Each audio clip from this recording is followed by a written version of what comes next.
Welcome back. If you've been joining us through this series, that you'll know we've been exploring cognitive distortions, the mental filters that can twist our perception of reality and influence our emotions and actions. In our previous episodes, we've delved into things like overgeneralization, the mental filter, discounting the positive, jumping to conclusions, magnification, minimization. Today, we're going to continue this journey and voyage by exploring another influential distortion. That's emotional reasoning. Have you ever felt a certain way and assumed that your feelings must reflect the truth?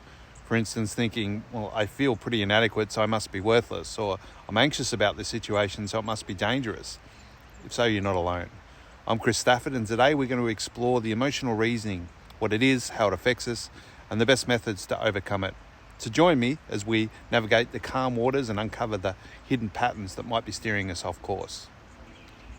Imagine this river represents your mind, a vast expanse of thoughts and feelings. The water is your emotions, sometimes calm, sometimes turbulent. On the surface, it's easy to believe that we're, see and feel all there is. But beneath the surface lies a deeper reality. This brings us to emotional reasoning. It's a cognitive distortion that we assume that our feelings reflect the truth, regardless of the evidence. We take our emotion as proof of reality. Dr. David Burns, the esteemed psychiatrist and author of the bestseller Feeling Good, later Feeling Great, describes the emotional reasoning as an emotion of reasoning from how we feel. I feel, therefore I am. Or rather, I feel, therefore it must be true. Let me share a story to illustrate this. Meet Sarah. Sarah's been feeling pretty anxious lately about a performance at work, and she thinks, well, I feel like I'm not doing a good job and I must be failing. Despite receiving positive feedback from her supervisor and meeting all deadlines, Sarah's feeling of inadequacy led her to believe that she's incompetent. Another example is Tom. Tom feels guilty after making a minor mistake on a group project at work, and he thinks, I feel so guilty, I must have let everyone down terribly. Even though his team assures him that it's not a big deal, Tom's guilt convinces him otherwise. Both Sarah and Tom are engaging what we call emotional reasoning, allowing their feelings to define their reality, even when the facts tell a different story. Emotional reasoning is like navigating through foggy waters, where our emotions are the fog that obscures the view. We rely solely on what we feel in the moment, which can lead us astray. And so how does this distortion impact us? Well, by treating emotions as facts, when we make decisions based on inaccurate perceptions, this can lead to increased anxiety, depression, and strained relationships. We might avoid the opportunities because we feel unprepared or unworthy, even when we're fully capable. So how do we chart course back to reality and see beyond the fog of our emotions?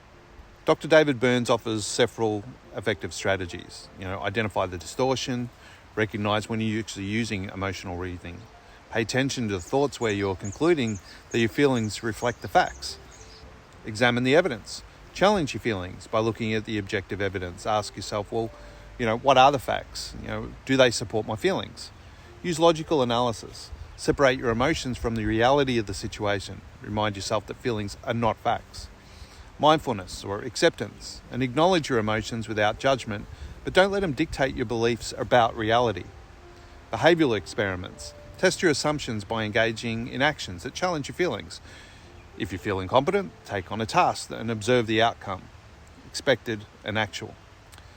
Let me share an analogy to deepen our understanding on this one. Imagine that you're looking into the water on a cloudy day and the reflection that you see is distorted, perhaps darker or unclear. You take that reflection as the true image of the world above. You have a skewed perception. And similarly, our emotions can cloud the mental waters, distorting our view of reality. By recognizing the reflection is just that, a reflection influenced by external factors, we can seek a clearer understanding by looking beyond the surface. Returning to Sarah's story, if she applied these strategies, she might think, well, I feel inadequate right now, but what evidence do I have that supports this? My supervisor praised my work. I met all my deadlines. Maybe this feeling doesn't reflect the reality of my performance. By challenging her emotional reasoning, Sarah can alleviate the unnecessary self-doubt and recognise her true capabilities. Now, let's engage in an exercise together. Think of a recent situation where you might have used emotional reasoning. Again, write down the situation, the emotion that you felt. Identify the conclusion that you drew from that emotion. For example, I feel anxious about a presentation, therefore I will go badly. Examine the evidence. What facts support or contradict this conclusion? and challenge the distortion. Remind yourself that feelings are not facts. Reframe your thoughts. For example, acknowledge the emotion but separate it from the reality of the situation. I can feel a certain way, but it doesn't therefore make the situation how I feel.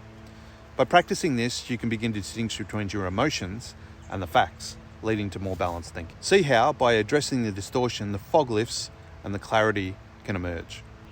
Once again, thank you for joining me on this exploration of emotional reasoning, another cognitive distortion that can really cloud your perception. By applying David Burns' techniques and others, identify the distortion, examine the evidence, using logical analysis, practicing mindfulness and acceptance. By conducting behavioural experiments, we can navigate beyond our emotions and see the situations more clearly. If this message resonates with you, please give the video a thumbs up and consider subscribing. And together we'll continue to uncover our minds and how they shape reality and learn the strategies to cultivate a healthier, happier mindset. I'd love to hear about your thoughts and experiences. Have you noticed yourself engaging in emotional reasoning? Have you worked on to separate, your feelings from facts? Share below the comments. And your story could help someone else find their way through the fog. Remember, while our emotions are valid and important, they don't always reflect reality. So by acknowledging our feelings, but also seeking the truth beyond them, we empower ourselves to make better decisions and live more fulfilling lives. So until next time, take care, be kind to yourself and others, and embrace the clarity that comes from seeing just beyond the surface. Bye for now. Wishing you well, Chris out.